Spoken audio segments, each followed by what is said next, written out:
The rain fell against the windows of the London townhouse like accusations, each drop a whisper of betrayal that Sebastian Ashford, Duke of Pemberton, had learned to ignore in the month since Celeste had shattered his heart and his faith in constancy. He stood in his study, a room grown dark with disuse and bitter memory, staring at the letter his mother had delivered that morning, with trembling hands and desperate eyes, a proposal of marriage, though proposal seemed too gentle a word for what amounted to a transaction, a remedy for scandal, a joining of two ruined souls who might yet salvage something resembling respectability from the wreckage of their separate disasters. Lady Eleanor Hartwell. The name tasted of ash in his mouth, for she was sister to Lord Edmund Hartwell, the very man who had stood as witness when Celeste had chosen another, who had smiled with barely concealed satisfaction as Sebastian's world had crumbled in a ballroom filled with pitying stares and gleeful whispers. His mother spoke of duty, of lineage, of the necessity of an heir, her words tumbling over one another in her anxiety to convince him. But Sebastian heard only the hollow echo of his own emptiness, the vast and terrible silence that had filled the spaces where love had once resided, foolish and bright and utterly destroyed. "She is ruined," his mother had said, as though this were recommendation rather than warning. "Her reputation quite beyond repair, and your father believes the alliance would settle certain difficulties between our families." Difficulties. What careful language the nobility employed to describe hatred, to dress enmity in silk and call it reconciliation. Eleanor Hartwell had been at the center of some scandal 2 years prior. The details remained deliberately vague in society's collective memory, whispered rather than spoken, suggested rather than confirmed. But Sebastian neither knew nor cared what sins she had committed, for in his present darkness all crimes seemed equal, all failures of character merely reflections of the fundamental duplicity he had learned resided in every human heart. He agreed to the marriage that very afternoon, his voice cold and flat as winter stone, watching his mother's relief war with her concern at his manner. But she was wise enough to accept his consent without questioning the spirit in which it was given. The wedding was arranged with unseemly haste, as though both families feared one party or the other might reconsider, might flee this loveless binding before the knot could be tied and the damage contained. When Eleanor arrived at the church, Sebastian saw her only in fragments, unable or unwilling to perceive her as a whole person, pale hands clutching a modest bouquet of white roses, a dress of ivory silk that seemed to drain rather than enhance her coloring, the eyes downcast throughout the ceremony, as though she too could not bear to witness what was being done. She spoke her vows in a voice barely above a whisper, each word falling like a stone into still water, disappearing without ripple or trace, and when the vicar pronounced them bound together until death should part them, Sebastian felt nothing but a grim satisfaction, that at least in this he was honest. He offered her nothing, promised her nothing, gave her only his name and the cold comfort of his indifference, which seemed punishment enough for being Edmund Hartwell's sister, for existing in a world that had proven itself unworthy of trust, for accepting without protest a marriage that benefited her far more than it could ever benefit him. The wedding breakfast was a cheerless affair held in the drawing-room of his mother's house, where pale winter light filtered through frost-etched windows and illuminated a table laden with delicacies that no one had appetite to enjoy. Least of all Sebastian, who sat rigid in his chair watching his new wife, his wife. What a strange and bitter word, pick at her food with the mechanical movements of one who understood eating to be duty rather than pleasure. Eleanor spoke only when addressed directly, her replies brief and carefully neutral, neither warm nor cold, but something worse, utterly devoid of expectation, as though she had long ago learned not to hope for kindness from the world and had arranged her heart accordingly. His mother attempted conversation with desperate cheerfulness, speaking of Ashford Manor's beauty in spring, of the excellent housekeeper, Mrs. Davies, who would see to Eleanor's every comfort, of the rose gardens that had once been the estate's pride, and Eleanor received each piece of information with a small nod and a murmured thank you that revealed nothing of her thoughts, her feelings, her very self, which she seemed to hold at some great distance from this room and this moment and this man who was now her husband, yet had not spoken a single kind word to her since their meeting. When the ordeal of the meal finally concluded, Sebastian rose and addressed Eleanor for the first time since the ceremony, his voice formal and cold as the season itself. "You will depart for Ashford Manor this afternoon," he informed her, watching something flicker behind her eyes, fear perhaps, or relief. He could not tell and told himself he did not care. "I have business that requires my presence in London for the foreseeable future, and you will find the estate provides everything necessary for your comfort and occupation." She stood, her composure absolute, her hands folded before her in an attitude of perfect submission that somehow irritated him more than protest would have done. "As you wish, Your Grace," she replied, and the title sounded strange in her soft voice, a reminder of the chasm of rank and power that separated them, though in this moment it felt like something else, a wall she was building between them, brick by careful brick. He had expected arguments, tears, pleas for his company or at least for delay,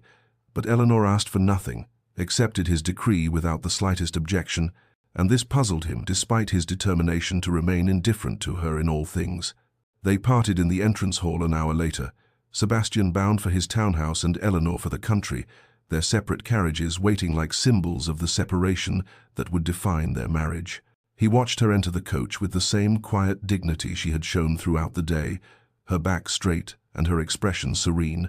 though he thought he saw her hand tremble slightly as she gathered her skirts. Their eyes met for one brief moment before the door closed, and in hers he saw something he could not name, not anger, not sorrow exactly, but a kind of deep resignation that suggested she had expected nothing better from life, and was neither surprised nor particularly wounded by his coldness, which somehow made him feel more cruel than if she had wept. The carriage pulled away, bearing his wife toward a future of solitude in his ancestral home, while he returned to London and his bitterness. And Sebastian told himself he was satisfied with this arrangement, that he had punished them both appropriately, though as the winter afternoon darkened toward evening, he found himself standing at his study window, wondering what expression had crossed Eleanor's face when she was finally alone in that carriage, travelling toward an empty house and an emptier marriage, and why the question should trouble him at all. Ashford Manor rose from the Derbyshire landscape like a monument to faded glory, its pale stone walls and countless windows reflecting the cold March sky as Eleanor's carriage approached along the tree-lined drive, and she felt the weight of the place settle upon her shoulders even before she stepped from the coach into the biting wind that swept across the neglected grounds. This would be her home now, her prison or her sanctuary depending upon how one chose to view a marriage without love or hope, and she had already determined to view it as the latter, for she had learned long ago that survival required accepting what could not be changed and finding small mercies where larger ones were denied. Mrs. Davies, the housekeeper, greeted her with barely concealed curiosity and something that might have been pity, showing her through rooms that seemed designed to dwarf and diminish human warmth, each chamber vast and elegantly appointed, yet somehow lifeless, as though the house itself had forgotten the sound of laughter and genuine affection, which perhaps it had, for Sebastian clearly visited rarely, and his parents were long deceased, leaving only servants to maintain a shell of former grandeur. Eleanor settled into her duties with quiet determination, rising early to meet with Mrs. Davies about household matters, reviewing accounts that had been somewhat neglected, making small decisions about repairs and supplies that the housekeeper seemed grateful to share, and though the servants watched her with wary eyes at first, she treated them with unfailing courtesy and kindness, remembering names, asking after sick relatives, thanking them for their service, small gestures that cost her nothing but seemed to mean everything to people accustomed to being invisible to their betters. Sebastian arrived on the fourth day, his presence announced by the sound of hooves on gravel and the sudden tension that rippled through the household staff, and Eleanor received him in the drawing-room, with her hands folded and her expression carefully neutral, prepared for coldness and finding it in abundance, in his clipped greeting, and the way his eyes seemed to look through her rather than at her, as though she were merely another piece of furniture to be noted and dismissed. He stayed 3 days, spending most of his time in the study with estate ledgers and correspondence, taking his meals alone despite Eleanor's quiet suggestion that they might dine together, and on the second afternoon she saw him from her window standing at the edge of the gardens that sprawled behind the house,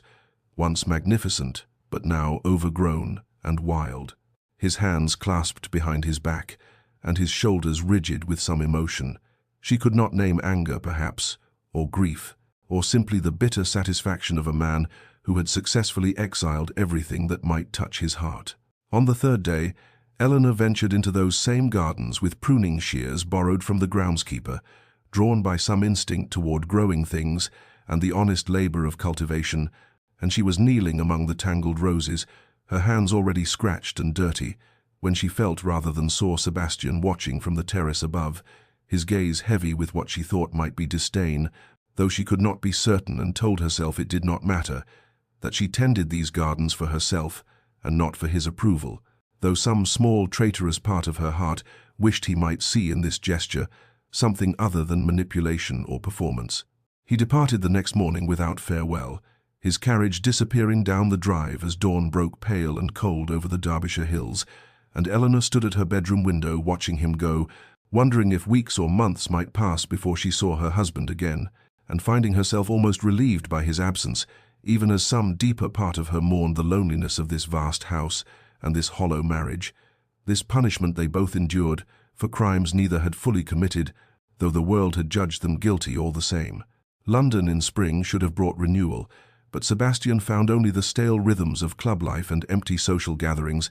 his days bleeding into one another with tedious sameness as he avoided his townhouse study, where letters from Ashford Manor accumulated on his desk,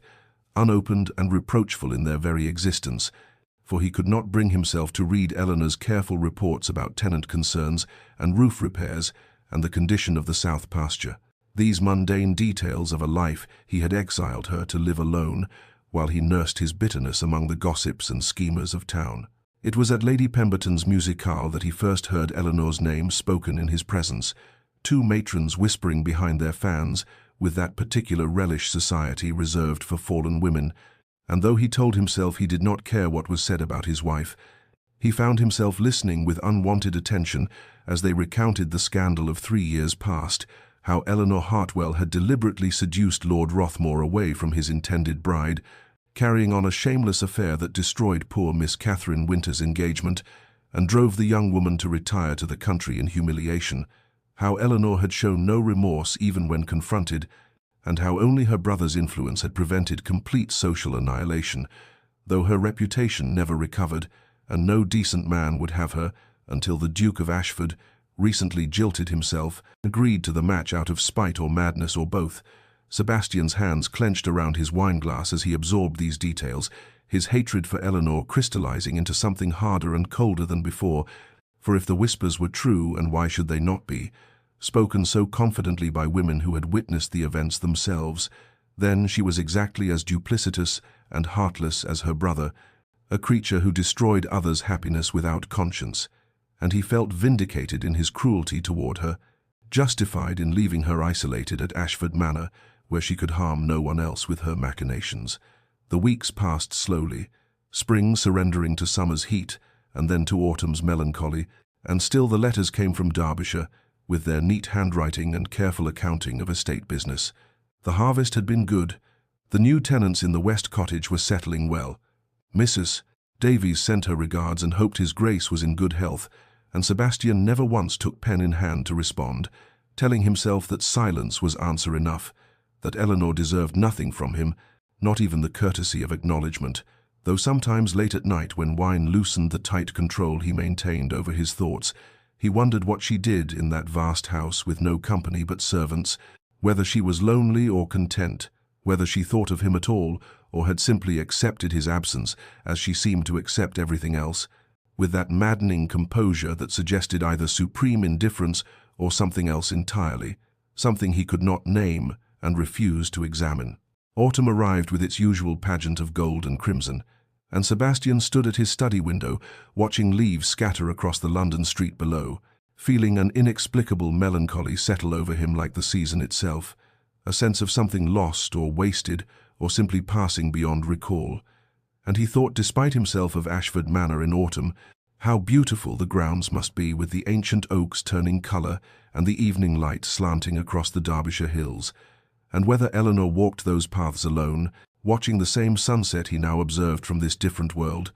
this separate existence they maintained, as though they were not bound by law and church, and vows neither had wanted but both were condemned to honour. Business concerns regarding timber rights and a disputed boundary with a neighbouring estate forced Sebastian's return to Ashford Manor in late October, weeks earlier than he had vaguely planned, and he arrived with reluctance heavy in his chest, expecting to find the house as cold and lifeless as he had left it, a fitting monument to their mutual exile and misery. But as his carriage rounded the final bend in the drive, he felt something shift in the air around him, a quality of light or warmth that seemed impossible given the season and his memories of this place. The gardens that had been wild and overgrown now showed careful tending, the roses pruned and mulched for winter, the pathways cleared of encroaching weeds, the fountain in the center courtyard flowing again after years of neglect, its gentle splash audible even from the drive. And as he stepped from the carriage, he noticed smoke rising from not just the main chimneys, but from the servants' quarters as well, suggesting a household fully inhabited rather than merely maintained, and despite himself he felt a flicker of something that might have been curiosity or confusion, or perhaps the first tremor of an emotion he was not yet prepared to name. Eleanor appeared in the doorway as he approached, her figure framed by the warm light spilling from the entrance hall, and she descended the steps with that same quiet grace he remembered from their wedding day, her dress simple but elegant, her hair arranged with care, her hands folded before her in a posture that suggested welcome without presumption, and when she curtsied and greeted him with, "Your Grace, we are honored by your presence." Her voice carried no reproach for his months of absence, no bitterness for his silence, only a gentle courtesy that somehow made him feel more ashamed than any accusation could have done. He responded with stiff formality, inquiring about the estate matters that had brought him here, and she answered with precise knowledge of boundaries and contracts and timber values, clearly having educated herself thoroughly in his absence. And as they walked together toward the study, he became aware of changes everywhere, fresh flowers in the hallway despite the season, paintings cleaned and rehung, windows that sparkled with recent washing, the scent of beeswax and lavender rather than dust and abandonment. And through an open doorway he glimpsed servants setting the dining table with care, their movements efficient but unhurried, their faces showing none of the dour resignation he remembered from his last visit. Mrs. Davies appeared to report that his chambers were prepared,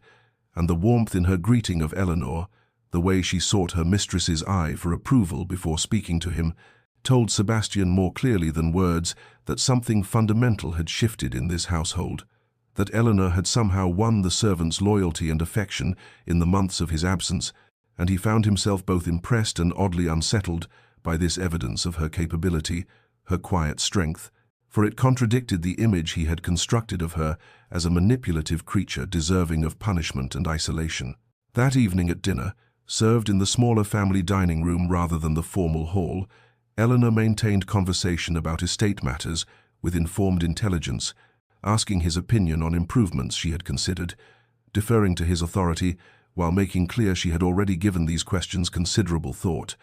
and Sebastian found himself responding with more engagement than he had intended, drawn despite himself into discussion of crop rotation and tenant welfare,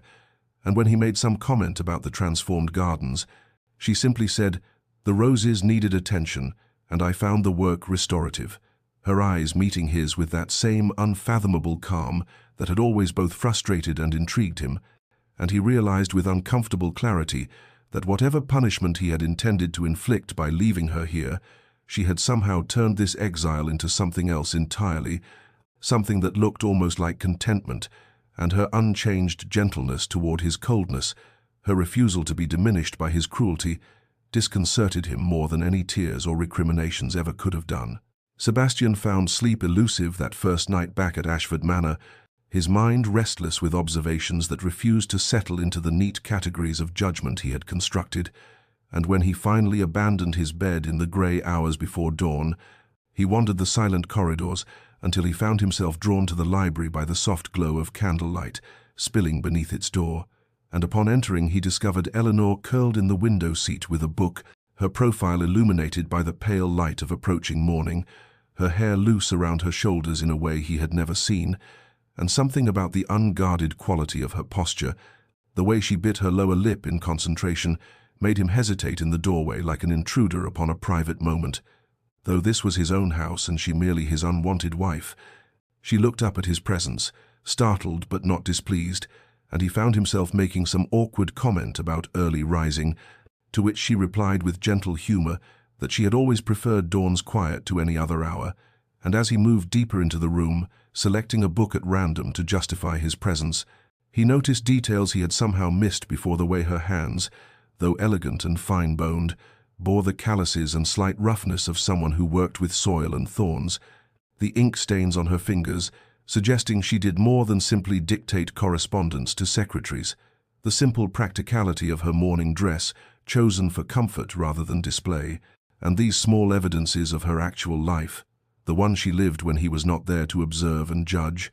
unsettled something in his chest that felt uncomfortably like shame. The days that followed brought more such observations, unbidden and unwanted but impossible to ignore, for he found himself watching her despite his intentions to maintain cold distance, noting how she moved through the house with quiet purpose,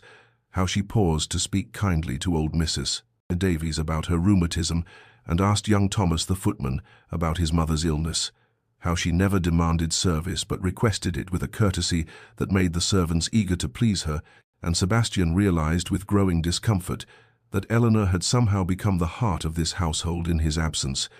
the center around which daily life organized itself, and that his own presence was the disruption rather than the restoration of natural order. He watched her in the gardens one afternoon, kneeling in the dirt to examine the root system of a struggling rose bush, her skirts muddy and her face concentrated, speaking softly to the elderly groundskeeper about soil composition and drainage, with a knowledge that came from genuine interest rather than mere estate management. And when she stood and noticed Sebastian observing from the terrace, she did not preen or pose, but simply nodded acknowledgement before returning her attention to the roses. And this lack of performance, this absence of any attempt to manipulate his opinion or win his favor, confused him more than calculated seduction ever could have done. What disturbed him most was her silence, not the sullen silence of resentment or the pointed silence of reproach, but a quality of peace that seemed to emanate from some inner stillness he could not comprehend, for she never complained about her isolation, never demanded his attention or company, never even asked why he had abandoned her here for months without a word, and her contentment in his absence, her apparent lack of need for him or anyone else, struck him as either supreme indifference or something far more mysterious, a self-sufficiency that suggested depths he had never imagined, and he found himself wanting to crack that composure, to provoke some reaction that would confirm his right to hate her, yet also found himself increasingly fascinated by the woman who could be so gravely wronged, yet maintain such gentle dignity. And these contradictory impulses warred within him as he watched her read in the library at dawn, attend her gardens in the afternoon, and sit quietly at dinner, speaking only when spoken to,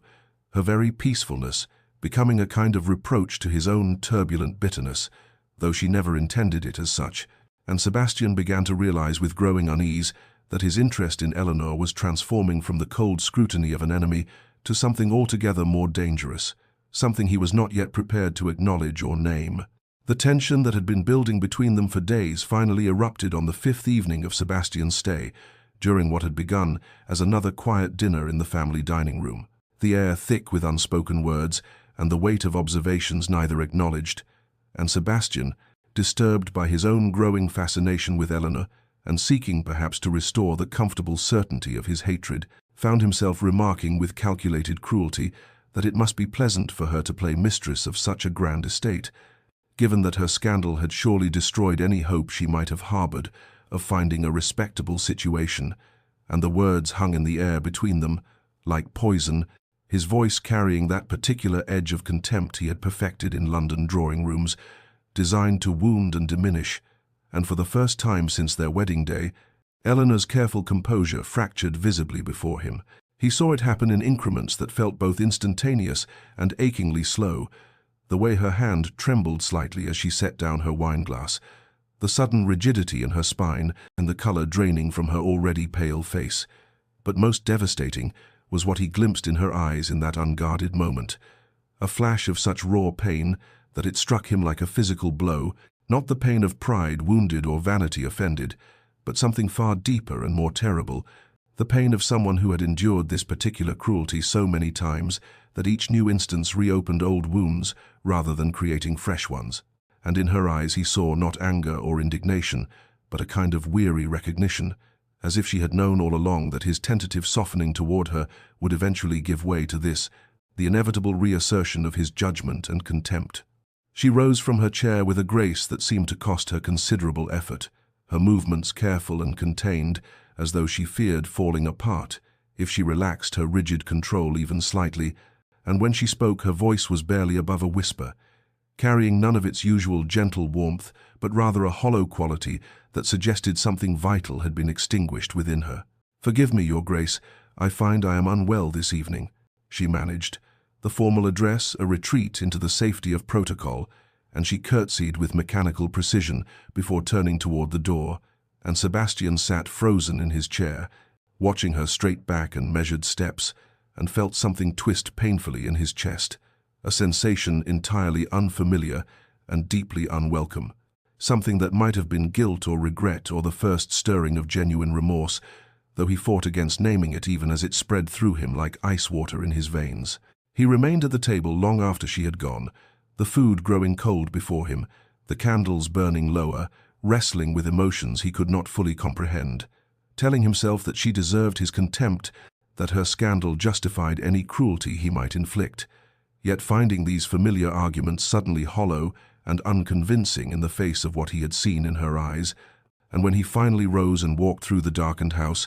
he found himself drawn to the windows overlooking the garden, and there in the moonlight he saw her, a solitary figure among the roses she had so carefully tended, her shoulders shaking with sobs she had clearly held back during their dinner, her hands covering her face in a gesture of such complete devastation that something fundamental shifted within him, some wall he had built around his heart, developing its first hairline crack, and though he did not yet understand why her tears should affect him so profoundly when he had intended to make her suffer, he could not deny the truth of what he felt, watching her weep alone in the garden, that in wounding her, he had somehow wounded himself as well, and that the satisfaction he had expected to feel at breaking her composure had transformed into something that tasted remarkably like shame. The storm arrived 3 days after the incident in the garden, sweeping across the countryside with the fury of early autumn tempests, bringing sheets of rain that lashed against the windows and wind that howled through the eaves like something wild and desperate, seeking shelter, and Sebastian found himself trapped indoors with Eleanor in a way that felt both accidental and somehow inevitable, as though fate had conspired to force upon them a proximity neither had sought yet both perhaps needed, and when dinner ended in the usual uncomfortable silence, he retreated to the library, as had become his habit, surprised to find Eleanor already there, curled in her customary window seat with a book, the firelight casting shadows across her face that made her seem both younger and infinitely older than her years. She looked up at his entrance with an expression of wary resignation, as though bracing herself for another cutting remark, and something about that guarded look, the way she had learned to anticipate cruelty from him,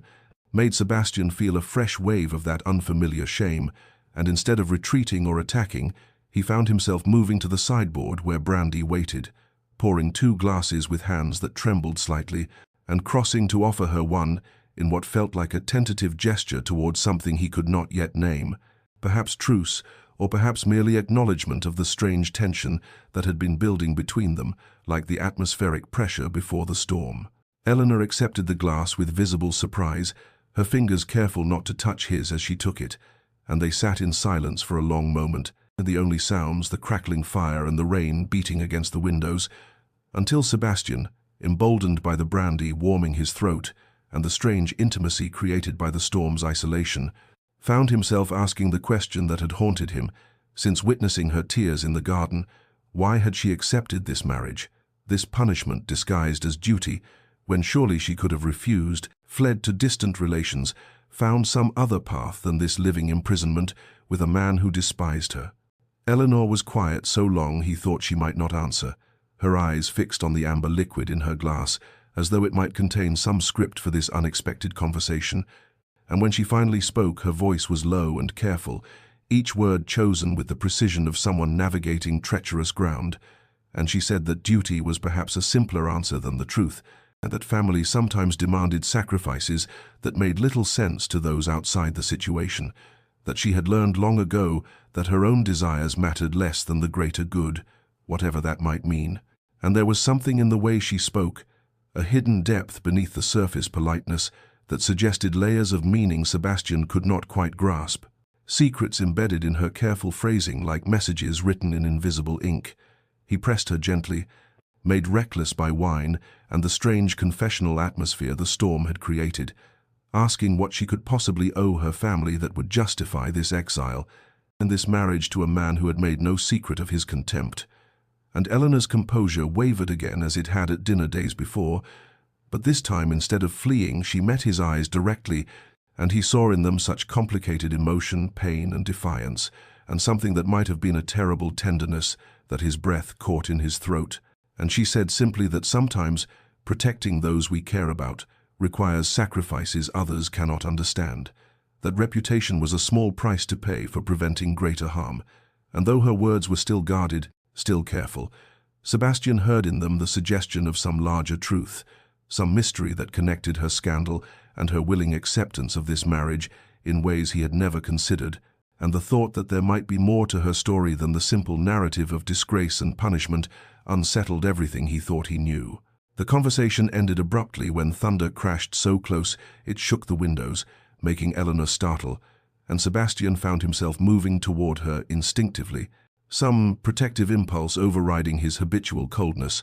but she recovered quickly, setting down her glass and murmuring something about retiring, and as she moved past him toward the door, he caught the scent of lavender and rain and felt the brush of her sleeve against his arm, and these small physical details struck him with unexpected force, reminding him that she was not merely a symbol of his enemy or a repository for his bitterness, but a woman, flesh and blood and breath, real and present, and somehow unknowable, despite their forced proximity. And as the door closed behind her, Sebastian stood alone in the firelight, understanding that something had shifted between them this night. Some barrier had thinned, if not broken, and that he could no longer maintain the comfortable certainty of his hatred when questions had begun multiplying in the spaces where his judgments used to be. Lord Hartwell arrived without warning on a grey afternoon, when mist clung to the grounds like secrets refusing to dissipate,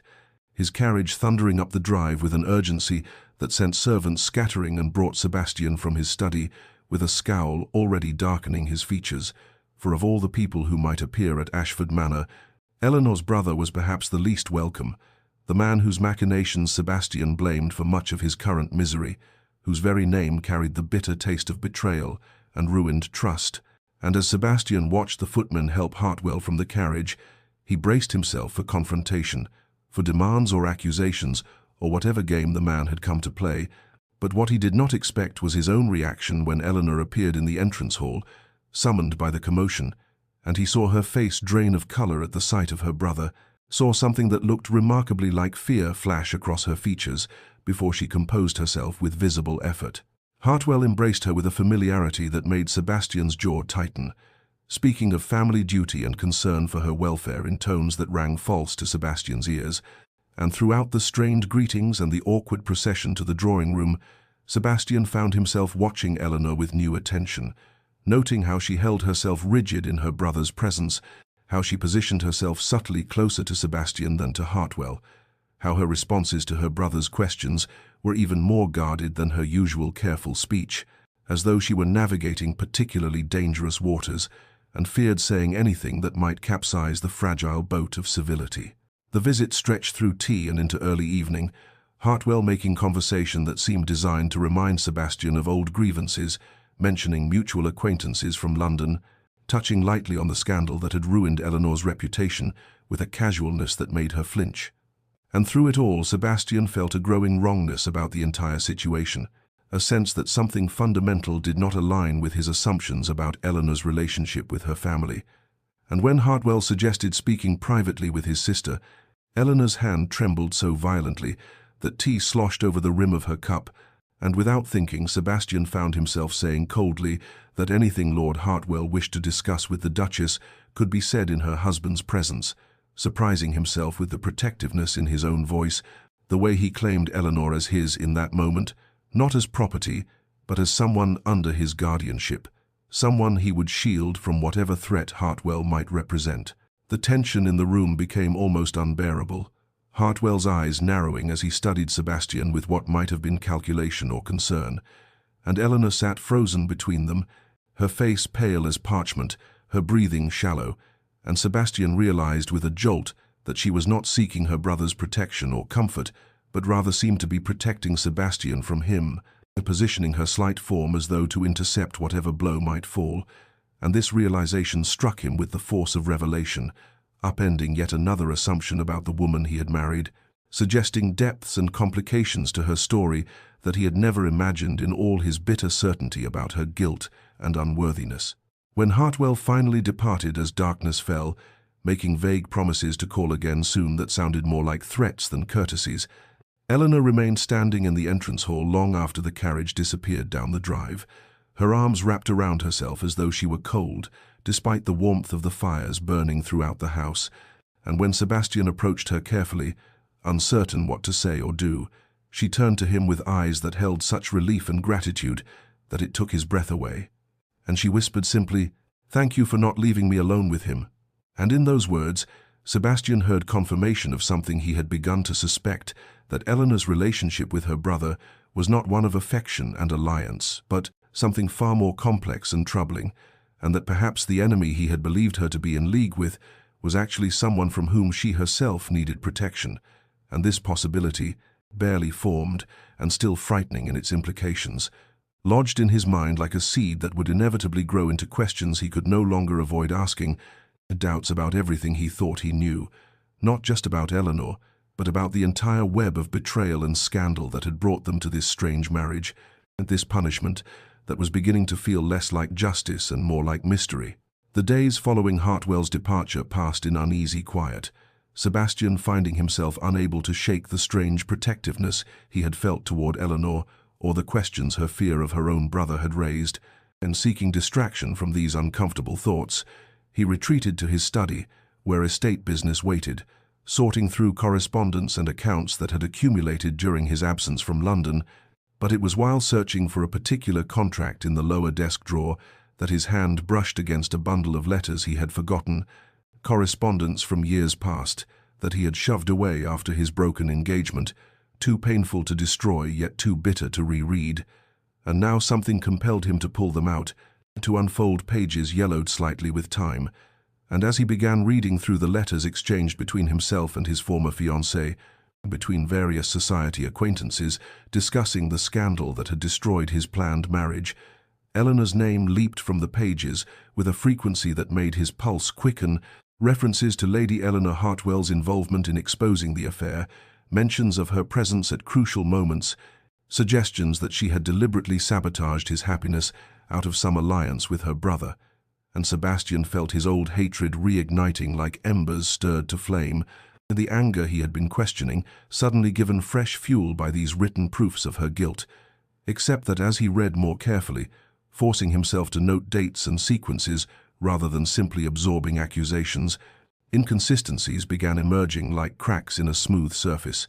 Letters placing Eleanor in London, when other correspondence clearly showed she had been in Bath, references to conversations she supposedly had on dates, when Sebastian himself could remember seeing her at entirely different social functions, and these discrepancies troubled him, even as part of him wanted to ignore them, wanted to cling to the simple narrative of betrayal, rather than face the possibility that nothing was as it seemed. He confronted Eleanor that evening after dinner, the letters clutched in his hand like weapons, or perhaps evidence in some trial whose verdict he could not predict, finding her in the music room, where she sometimes played quiet melodies on the pianoforte when she thought no one would hear, and the sight of her there in the lamplight, her fingers stilled on the keys as she turned to face him with that familiar expression of wary resignation, should have softened his anger. But instead it fueled it, because he wanted answers, needed to understand why these letters existed and what truth they contained, and he demanded she explain her role in his broken engagement, spreading the correspondence before her like accusations made manifest, watching her face as she read through them with fingers that trembled slightly. And when she finally looked up at him, her eyes held such complicated sorrow that it struck him like a physical blow, but she offered no defense, no explanation, no plea for understanding, simply said in a voice barely above a whisper, "Believe what you will, Your Grace. I have learned that the truth rarely matters when minds are already decided, and her resignation in that moment, her refusal to fight for her own innocence or to rail against his accusations, haunted Sebastian in ways her tears or anger never could have done, because there was something in her acceptance of his hatred that spoke of a weariness so deep it seemed to have settled into her very bones. And as she rose from the pianoforte and left the room with the dignity of someone walking to an execution already survived countless times before, Sebastian stood among the scattered letters, feeling not triumphant in his righteous anger, but hollow and uncertain, the inconsistencies he had noticed earlier seeming to grow larger in his mind, and he found himself wondering for the first time whether the woman he had married as punishment might actually be the victim of some larger injustice. He had been too blinded by his own pain to recognize, and this possibility, barely formed, yet impossible now to dismiss, lodged in his consciousness like a splinter, working its way deeper, painful and insistent, and demanding attention he could no longer refuse to give. The fever came upon Eleanor in the night like a thief stealing her strength, and when the housekeeper found her the next morning unable to rise from her bed, her skin burning with heat that seemed to radiate from some inner furnace, Sebastian was summoned from his study, where he had spent a sleepless night wrestling with the doubts Eleanor's resignation had planted in his mind, and the sight of her lying so still and pale against the pillows,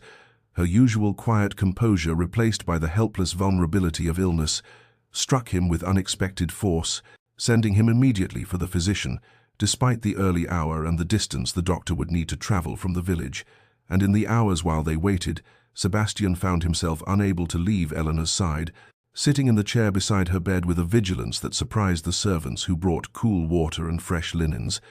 watching as she drifted in and out of consciousness, sometimes peaceful and sometimes restless,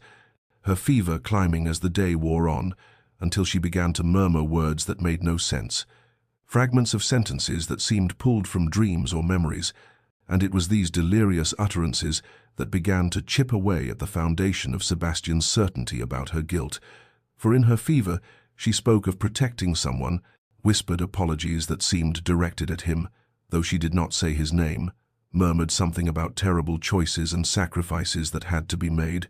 and once, clearly enough that it made Sebastian lean closer to catch every word, she whispered, "I could not let them destroy him, even if he would hate me forever for what I had to do." And these words, spoken without guile or calculation by a woman too ill to dissemble, lodged in Sebastian's heart like arrows finding their mark. And when the physician finally arrived in late afternoon, examining Eleanor with practiced efficiency, before declaring that she had overtaxed her constitution and that her system had never fully recovered from some previous strain, mentioning almost casually that ladies of delicate health often suffered lingering effects from periods of extreme stress, Sebastian found himself asking what stress the doctor meant, and the elderly physician, who had known Eleanor's family for years, spoke matter-of-factly about that terrible year when she had been caught up in some London scandal, how the shame and isolation had nearly broken her health entirely, how she had spent months confined to her rooms, and Sebastian listened with growing horror as the physician described symptoms that spoke not of a manipulative schemer celebrating her successful destruction of another's happiness, but of a woman suffering under some unbearable burden. And as the doctor mixed medicines and gave instructions for Eleanor's care, Sebastian sat frozen by the bedside, watching her restless sleep, listening to her fevered murmurs, and feeling the edifice of his hatred crumbling like a wall undermined by persistent water. And when the physician departed with promises to return the next day, Sebastian remained where he was,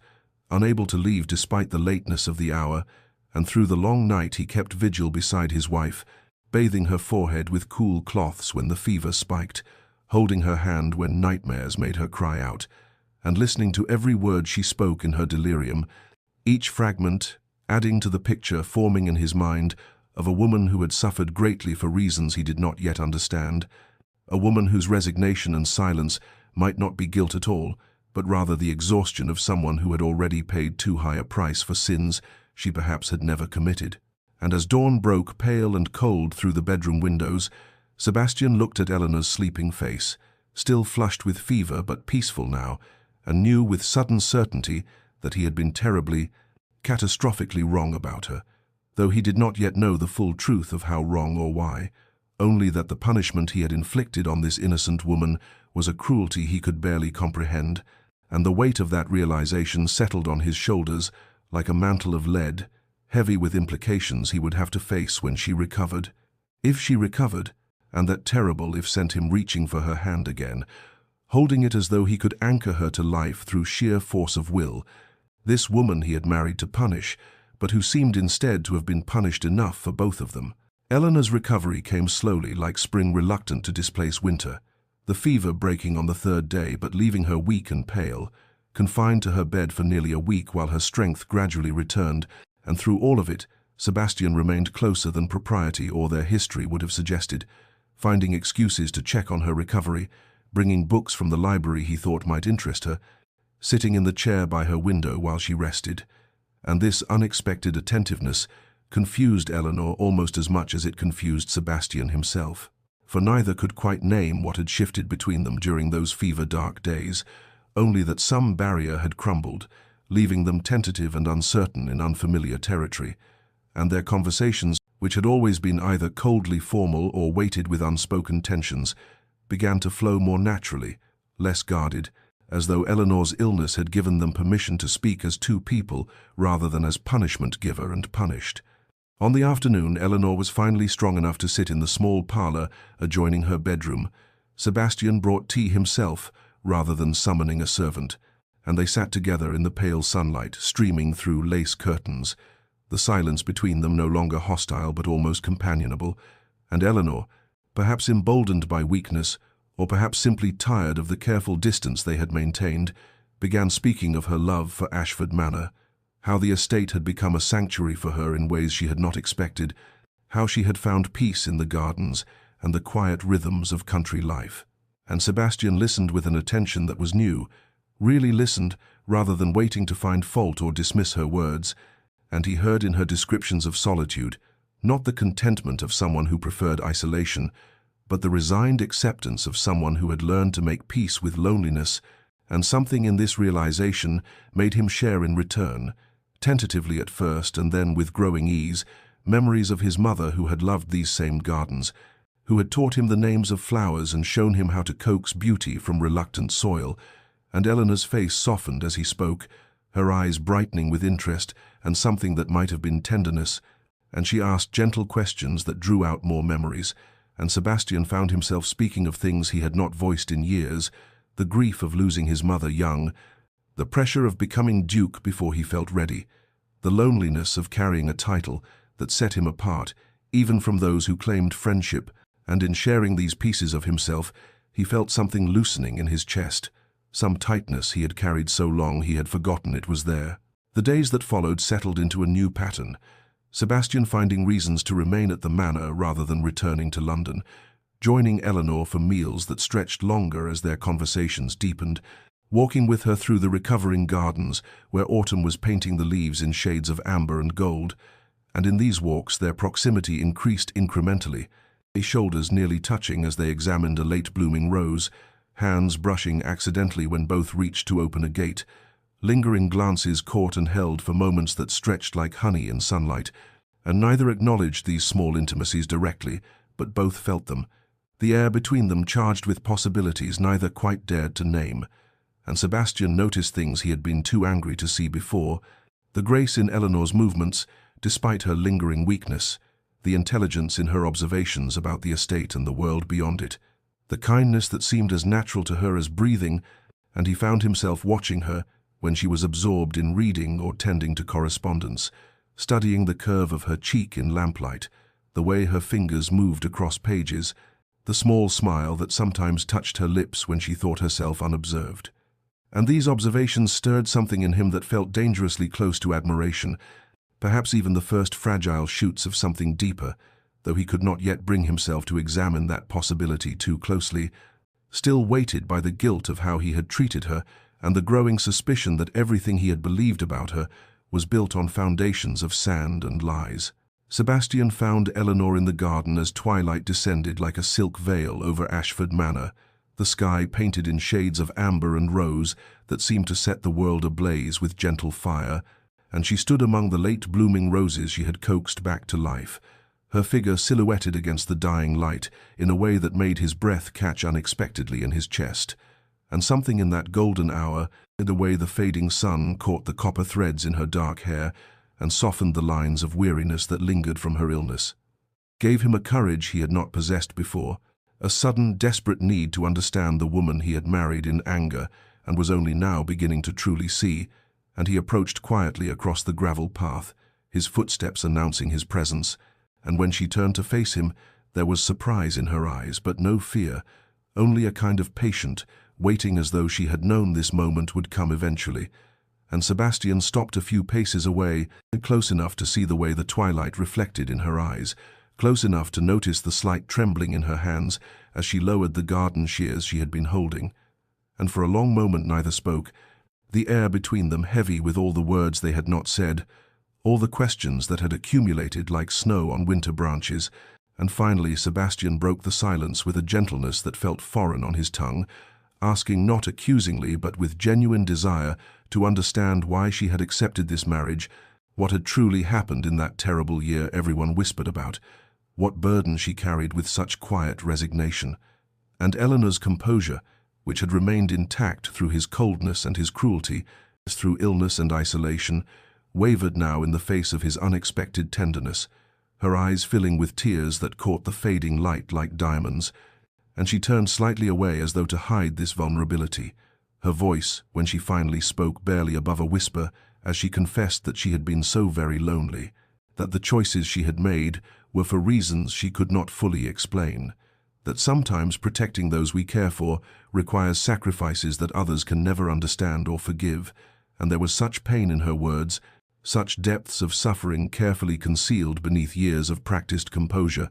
that Sebastian felt something crack open in his chest, and some barrier he had constructed around his heart to protect himself from further betrayal. And he took a step closer, drawn by an impulse he could not name, wanting desperately to ease the hurt he saw in her face, to understand the mystery of this woman who had transformed his cold estate into a home, who had endured his punishment with such grace, who spoke now of protecting people with a conviction that suggested she knew intimately the cost of such protection. And Eleanor continued speaking in fragments, her words tumbling out as though a dam had broken, speaking of choices made in darkness, of reputations sacrificed for purposes she could not reveal, of loving from a distance, someone who would never know or return that love. And though she did not say his name, Sebastian understood with sudden clarity that she spoke of him, that somehow in ways he did not yet comprehend, she had made her terrible choices to protect him, and this realization moved him so profoundly that he reached out without thinking, his hand extending toward hers, fingers almost touching before he caught himself and stopped, the gesture hanging incomplete in the air between them, like a question waiting for an answer. And Eleanor looked at his outstretched hand and then at his face, seeing there something that made fresh tears spill down her cheeks, and the twilight deepened around them, wrapping them in purple shadows, while the last light died on the horizon. And in that suspended moment Sebastian understood that he stood at a threshold, that whatever he did next would determine the course of both their lives, and though he did not yet know the full truth of Eleanor's past, he knew with certainty that she deserved better than the punishment he had inflicted, deserved tenderness and understanding and perhaps even love, and the weight of his own cruelty pressed down on him like a physical force as he stood there in the gathering darkness, his hand still extended toward his wife, close enough to touch but not quite touching, while the garden held its breath around them and waited. The garden scene haunted Sebastian through the sleepless night that followed, Eleanor's words echoing in his mind with such persistence that by dawn he knew he could no longer continue in ignorance,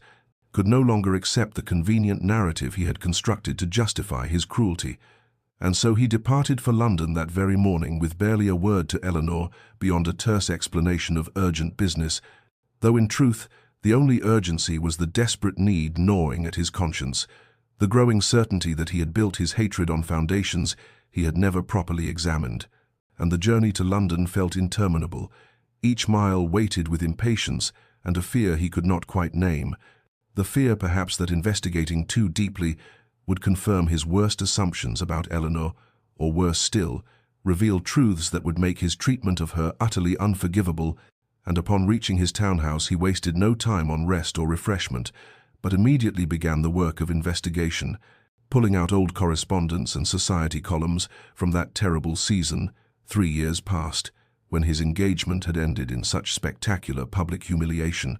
And as he read through the accounts with fresh eyes, no longer blinded by hurt pride and rage, inconsistencies began emerging like cracks in fine porcelain. Small at first, but growing more pronounced the deeper he looked, for the timeline that society had accepted so readily simply did not align with known facts. Eleanor's presence at certain events, documented in ways that contradicted the accusations against her, and Sebastian found himself making discreet inquiries among old acquaintances, framing his questions carefully to avoid arousing suspicion, speaking to men who had been present at the house party where the scandal had allegedly occurred, and their accounts varied in troubling ways, some insisting Eleanor had been the instigator, while others seemed uncertain, their memories curiously vague when pressed for specific details, and one elderly viscount who had been deep in his cups admitted he had heard the story secondhand, had not actually witnessed anything himself, but had repeated the gossip because everyone else was saying it, and this admission sent a chill through Sebastian's blood because it suggested how easily reputation could be destroyed by rumor, how readily society accepted scandal without demanding proof, and he pressed harder in his investigations, visiting the offices of solicitors who had handled various legal matters that season, examining records of financial transactions and property transfers, and here he found evidence more concrete and more damning. Payments made from accounts controlled by Lord Hartwell to witnesses who had testified against Eleanor, dates that showed the money changing hands mere days before certain key figures had come forward with their accusations, and Sebastian's hands trembled as he traced these connections, as the pattern became undeniable. Someone had orchestrated Eleanor's downfall with careful precision, had paid for testimony and manipulated events to ensure her ruin. And the question that burned in his mind was why, what purpose had been served by destroying an innocent woman's reputation. And then he found the letter tucked among his former fiancée's correspondence. A letter he had overlooked in his initial fury,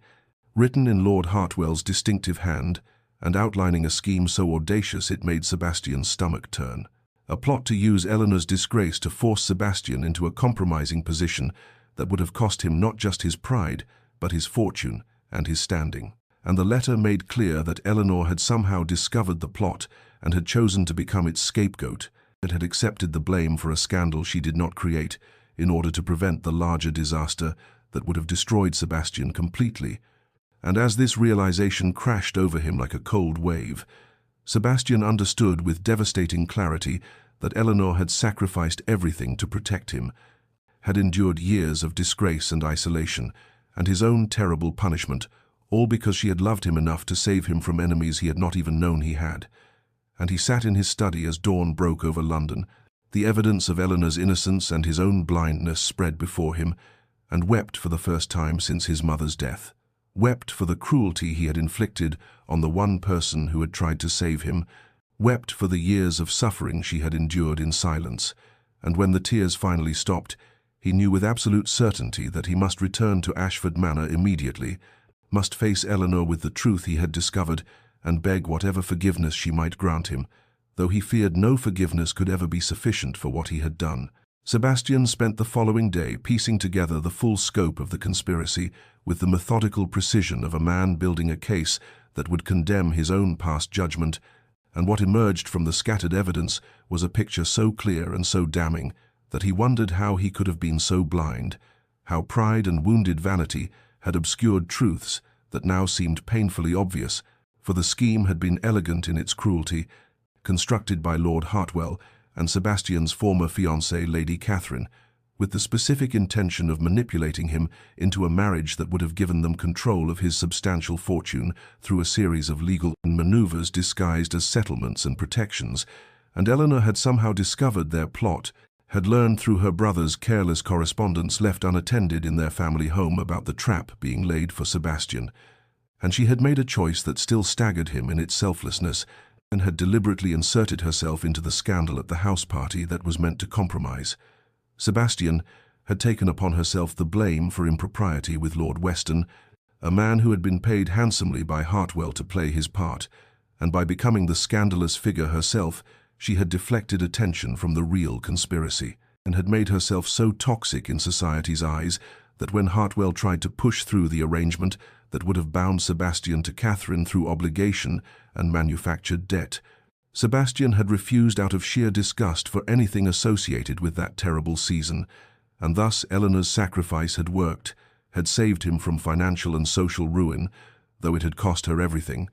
her reputation shredded beyond repair, her marriage prospects destroyed, her very name becoming synonymous with deception and impropriety in every drawing room in London, and the evidence Sebastian had gathered was irrefutable. Bank statements showing Hartwell's payments to witnesses, the letters between Catherine and Hartwell discussing their progress in setting the trap, correspondence from solicitors outlining the legal mechanisms that would have transferred Sebastian's assets had the marriage proceeded, and most devastating of all, a letter from Eleanor herself written to a friend and never sent, found among papers in Catherine's possession after some business dispute, a letter where Eleanor poured out her heart about the choice she had made, confessing that she had loved Sebastian from afar since her debut season, had watched him from across ballrooms with a hopeless devotion she knew could never be returned, and when she had discovered the plot against him, she could not stand by and watch him be destroyed, could not bear the thought of this good man, this honourable Duke, who had always treated her with distant kindness during their few interactions, being ruined by her own brother's greed and Catherine's ambition, and so she had chosen to ruin herself instead, had walked knowingly into disgrace because at least then he would be safe. At least then he would remain free and whole even if he never knew what she had done or why. And Sebastian read this letter until the words blurred before his eyes, read Eleanor's confession of love written in her careful hand 3 years ago, when she had still possessed hope and innocence, before she had sacrificed both on the altar of his protection and the magnitude of what she had done for him. What she had endured in silence, while he heaped cruelty upon cruelty on her blameless head, shattered something fundamental in his understanding of himself, revealed him to be not the wronged party he had imagined, but the blind fool who had punished his saviour, and guilt crashed over him in waves so powerful he could barely breathe. Guilt mixed with wonder that such love could exist, that Eleanor had loved him enough to destroy herself for his sake, and then married him when commanded to do so by her debt-ridden family, had accepted his coldness and his contempt without ever once defending herself, because to defend herself would have required revealing the conspiracy, and thus revealing that she had known about it, had been involved in events at the house party deliberately, and her silence had been the final protection she could offer him, the last gift of a love he had never deserved. And Sebastian gathered all the evidence with shaking hands, knowing he must return to Ashford Manor immediately, must face Eleanor with the truth he had uncovered, and somehow find words adequate to express his remorse, his gratitude, and the growing certainty that what he felt for her now went far beyond mere guilt or obligation, in that somewhere in these recent weeks of watching her quiet strength and endless grace, he had begun to fall in love with his own wife, though he feared he had realized it far too late. Sebastian departed London before dawn, with the evidence of Eleanor's sacrifice burning in his coat pocket like a brand against his heart, and he drove his horses harder than wisdom permitted, the urgency thrumming through his veins, born of desperate need to reach Ashford Manor, to see Eleanor's face, to somehow begin the impossible task of making amends for cruelties that now seemed monstrous in their blindness, and the journey that had taken 2 days in comfort he completed in scarcely more than 1, through sheer force of will, changing horses at every posting inn and barely stopping for sustenance, his mind churning ceaselessly with what he would say to her, how he could possibly articulate the magnitude of his remorse or the wonder that filled him when he thought of what she had done, how she had loved him enough to destroy herself for his protection. And as Ashford Manor finally came into view in the golden light of late afternoon, his heart was hammering so violently he could barely draw breath, and he abandoned his carriage in the drive with barely a word to the startled footman, striding through the house with single-minded purpose, knowing somehow with certainty where he would find her. And indeed Eleanor was in the garden as she so often was these autumn days, kneeling among the chrysanthemums she had planted in late summer, her hands dark with soil and her face peaceful in concentration, utterly unaware of the storm that was about to break over both their lives. And Sebastian stopped at the garden gate, simply watching her for a moment. This woman he had treated with such contempt, this brave soul who had endured his coldness without ever revealing the truth that would have vindicated her. And something in his stillness must have alerted her, because she looked up suddenly, her eyes widening at the sight of him, and he saw confusion flicker across her features at his unexpected return, at whatever expression his face must be wearing. For he could feel emotion cracking through his usual composure, like ice breaking in spring thaw. And Eleanor rose slowly to her feet, brushing soil from her dress with hands that trembled slightly, perhaps sensing that something fundamental had shifted, that the man standing before her was not the cold husband who had left her days ago, but someone altered in essential ways. And Sebastian tried to speak, opened his mouth to form the words he had rehearsed during the frantic journey. But what emerged was only her name, Eleanor, spoken with such raw feeling that she took an involuntary step backward, her hand rising to her throat in a gesture of unconscious protection, and he moved forward then, closing the distance between them with steps that felt both too slow and too hurried, and he could see her searching his face, trying to understand what had changed, what had brought this intensity to his bearing, and he struggled to find words adequate to the moment, and to this woman, who stood before him with garden soil on her hands and questions in her eyes, this woman who had saved him and suffered for it, and never once asked for gratitude or acknowledgement, and what finally came from his lips was inadequate, trembling, but true. "I know," he said, his voice breaking on the simple words. "I know what you did. I know everything. Eleanor, I know the truth." And he watched her face transform, watched comprehension, dawn followed immediately by fear, by something that looked almost like grief, and her composure finally shattered completely as tears began sliding down her cheeks. And Sebastian felt his own eyes burning as he reached for her at last, his hands finding her shoulders, and he understood in that crystalline moment that what he felt was not merely guilt or gratitude, but love, profound and overwhelming, and for this extraordinary woman who had loved him when he was unworthy, and had never stopped loving him, even when he had given her nothing but cruelty in return. Sebastian's hands trembled on Eleanor's shoulders as the words spilled from him in a torrent he could not control, telling her everything he had discovered, the evidence of Hartwell's conspiracy with Catherine, the payments to false witnesses, the legal mechanisms designed to ensnare him, and most devastating of all, the letter she had written but never sent, where she had confessed her love and her reasons for choosing disgrace. And with each revelation, Eleanor's tears flowed harder, her body shaking with the force of emotions too long suppressed, and Sebastian found himself weeping as well, something he had not done since childhood, and the salt tracks on his cheeks, a testament to the enormity of his remorse and his wonder. And when the initial flood of confession finally slowed, he drew her closer, his voice breaking as he said, "Forgive me, Eleanor, God help me, forgive me for the cruelty I have shown you, for every cold word and cutting glance, for punishing you when you had saved me, when you had sacrificed everything for my protection." And Eleanor shook her head against his chest, her words muffled but clear enough. "There is nothing to forgive. You did not know. How could you have known when I could not tell you?" But Sebastian would not accept this absolution so easily, pulling back to look into her tear-stained face with fierce intensity. "I should have seen it, should have recognized your goodness, your gentleness, should have questioned why you never defended yourself, why you accepted my contempt with such quiet dignity." And Eleanor's composure, already fractured, broke completely as she began speaking through her sobs, the truth pouring from her after 3 years of silence. "I loved you even then, Sebastian, loved you from the first season when you danced with me once out of courtesy to my mother, and you were so kind even in your formality, and I treasured that single dance like a foolish girl treasures a flower pressed in a book, and when I found those letters in Richard's study and understood what he and Catherine planned, I could not bear it, could not stand by and watch you be destroyed by their greed when you had done nothing to deserve such treachery." And her voice cracked on the words, but she continued, needing to speak what had been locked inside her heart for so long. "I knew what taking the blame would cost me, knew my reputation would be shattered beyond repair, but I thought at least you would be safe, at least you would remain whole and free, and that seemed a fair exchange for whatever small happiness I might have claimed for myself."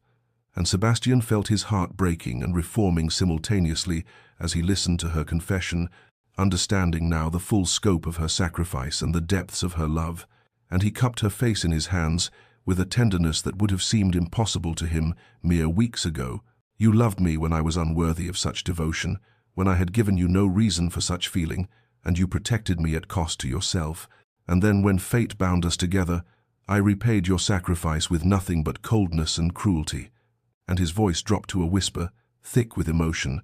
"Eleanor, you are the bravest, most selfless person I have ever known, and I have been so blind, so foolish, and I do not deserve your forgiveness, but I beg for it nonetheless. I beg for the chance to spend the rest of my life trying to become worthy of the gift you gave me, worthy of you." And Eleanor's tears were flowing freely now, but something like hope was dawning in her eyes as she searched his face, and Sebastian pulled her fully into his embrace, holding her as though she were something precious and fragile that he had nearly lost through his own stupidity. And they stood together in the garden as the afternoon light turned golden around them, both weeping, both finally honest, the terrible burden of secrets and misunderstanding lifted at last. And Sebastian felt something fundamental shift in his chest. He felt the walls he had built around his heart after Catherine's betrayal crumbling into dust, and in their place grew something new and terrifying and wonderful. The recognition that what he felt for Eleanor was love, real and profound and entirely different from anything he had known before. A love born not of passion's first bloom, but of witnessing true courage and goodness, of understanding sacrifice and devotion, and he knew in that moment that he would spend whatever time remained to him, proving himself worthy of this extraordinary woman who had loved him enough to ruin herself for his sake.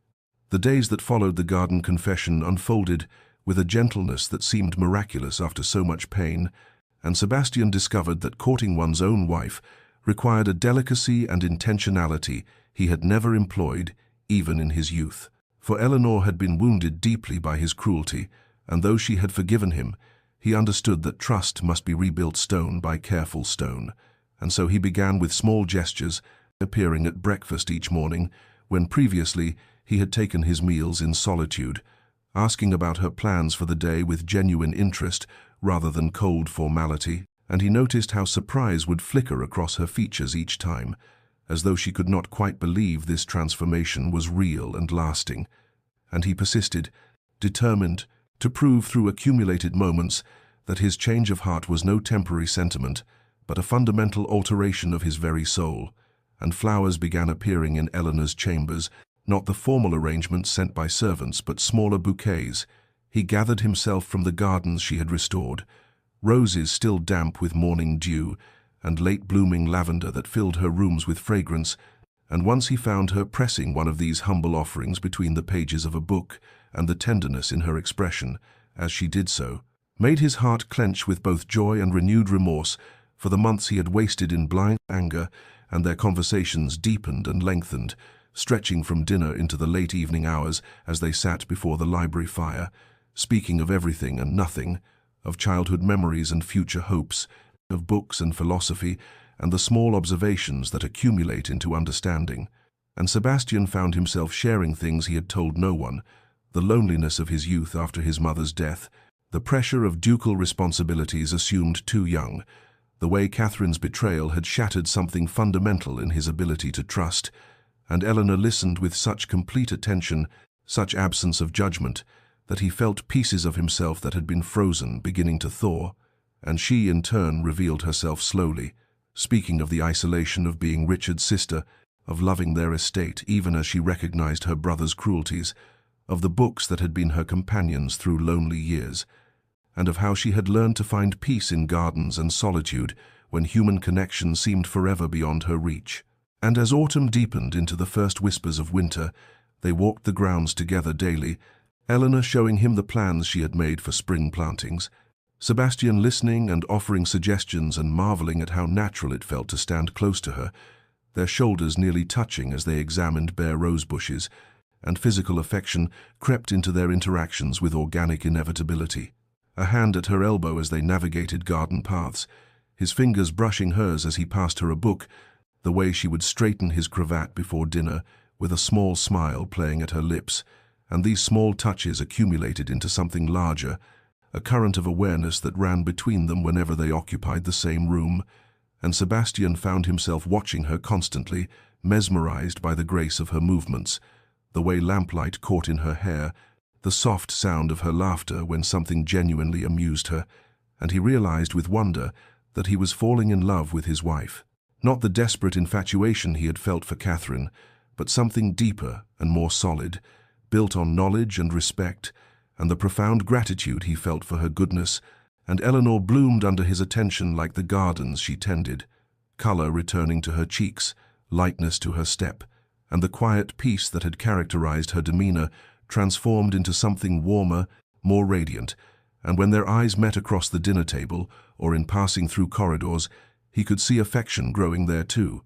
tentative but unmistakable, and he understood that they were building something rare and precious, a love between two people who had both known betrayal and loneliness, and were choosing each other consciously, deliberately, with full knowledge of both their flaws and their worth. Winter had settled over England when Sebastian returned to London with Eleanor at his side, and society watched with undisguised curiosity as the Duke and Duchess of Ashford appeared together at events where previously he had attended alone, and the whispers began immediately, speculation about what had changed between them, why the cold Duke now looked at his disgraced wife with such unmistakable tenderness, why she carried herself with new confidence despite the scandal that still clung to her name. And Sebastian endured the gossip with patience born of purpose, for he had come to London with specific intent, and when Lord Hartwell appeared at Lady Pemberton's ball, Sebastian was ready, approaching his former enemy with Eleanor's hand firmly clasped in his own, and he spoke clearly enough for those nearby to hear, asking Hartwell to join him in the card-room for a conversation that was long overdue. And Hartwell's face paled slightly, but arrogance kept his spine straight as he agreed, and in the card-room with several prominent lords as witnesses, Sebastian produced the evidence he had gathered, the letters proving the conspiracy between Hartwell and Catherine Blackwood, the bank records showing payments to false witnesses, the legal documents outlining the trap that had been set to ruin him financially, and most damning of all, a confession from one of the paid witnesses who had finally broken under Sebastian's investigation and admitted to lying about Eleanor's involvement. And as Sebastian laid out each piece of evidence methodically, watching Hartwell's composure crack and crumble, he felt Eleanor's presence beside him like an anchor, her quiet strength giving him the courage to do what justice demanded. And when he had finished presenting the proof, he looked directly at Hartwell and said in a voice that carried absolute conviction, "You attempted to destroy me, and when your sister discovered your plot, she sacrificed herself to save me, taking blame for a scandal she had no part in creating, and I in my blindness punished her for your sins, but that ends tonight, Lord Hartwell, for I will not allow Eleanor's name to remain tarnished by your treachery another moment." And Hartwell attempted to bluster and deny, but the witnesses had seen the evidence, and their faces reflected shock and disgust, and word spread through the ball like wildfire, guests gathering to hear the revelation, and Sebastian turned to address the assembled crowd, with Eleanor still at his side, her hand trembling slightly in his but her head held high, and he spoke with a clarity that silenced every whisper. "Lady Eleanor Hartwell came to me with a ruined reputation, and I accepted our marriage believing it a punishment we both deserved, but I was wrong, catastrophically wrong, for she is the bravest and most selfless person I have ever known, and what I thought was punishment has become my greatest blessing, my most undeserved fortune." And he raised their joined hands so all could see, his voice roughening with emotion. "I love my wife, have come to love her through witnessing her extraordinary courage and goodness, and I stand before you tonight to declare that any who question her character or spread falsehoods about her past will answer to me personally." And the ballroom had fallen completely silent in society, watching this unprecedented display with wonder, and Eleanor looked up at him, with tears glistening in her eyes, but also with something like joy, and in that moment Sebastian did not care what society thought or whispered, cared only that Eleanor knew publicly and irrevocably that he claimed her not from duty or obligation, but from love, deep and true and entirely willing. And later that night, as they returned to their London residence, Eleanor wept again, but these were tears of relief and happiness, for her name had been restored, and more importantly, the man she loved had chosen her before all the world, transforming what had begun as punishment into providence neither of them could have imagined in those cold early days of their marriage. 5 years had passed since that winter night when Sebastian claimed Eleanor before all of society.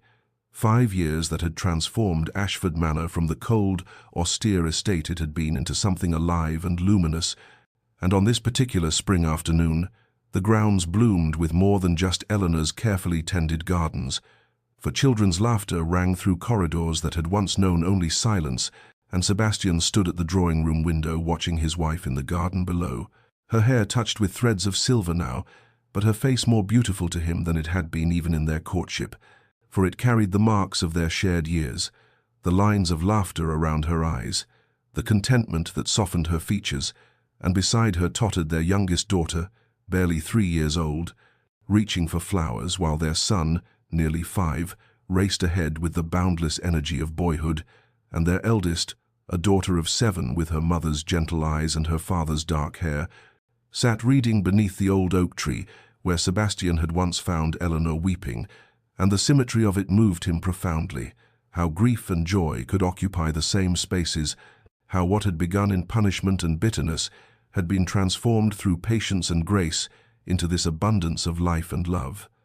And Eleanor looked up then as though sensing his gaze and smiled, that particular smile she reserved only for him, and he left the window to join her, walking through the house that now felt like home in the truest sense, its walls hung with family portraits and children's drawings, its rooms filled with the comfortable disorder of actual living. And when he reached the garden, Eleanor came to meet him,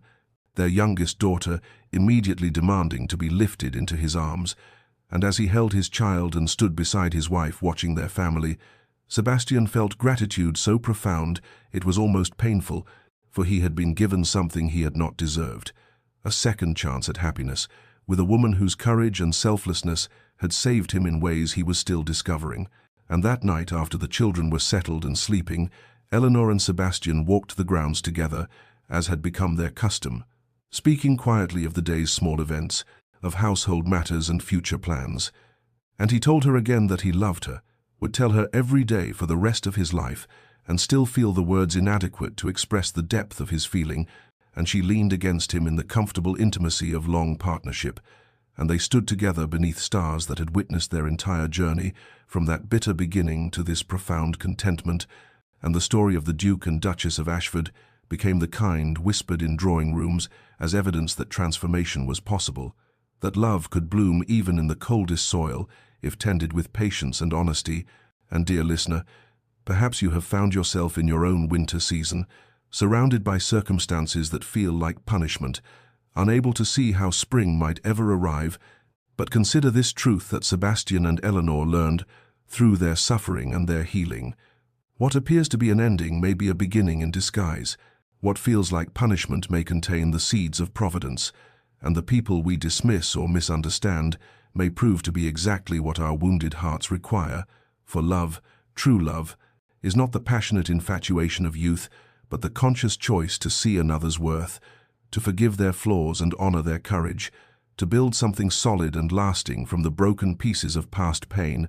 And if you find yourself doubting whether you deserve such grace, whether your own mistakes have placed happiness forever beyond your reach, remember Eleanor's quiet strength, her willingness to forgive the unforgivable, her faith that goodness could emerge from suffering.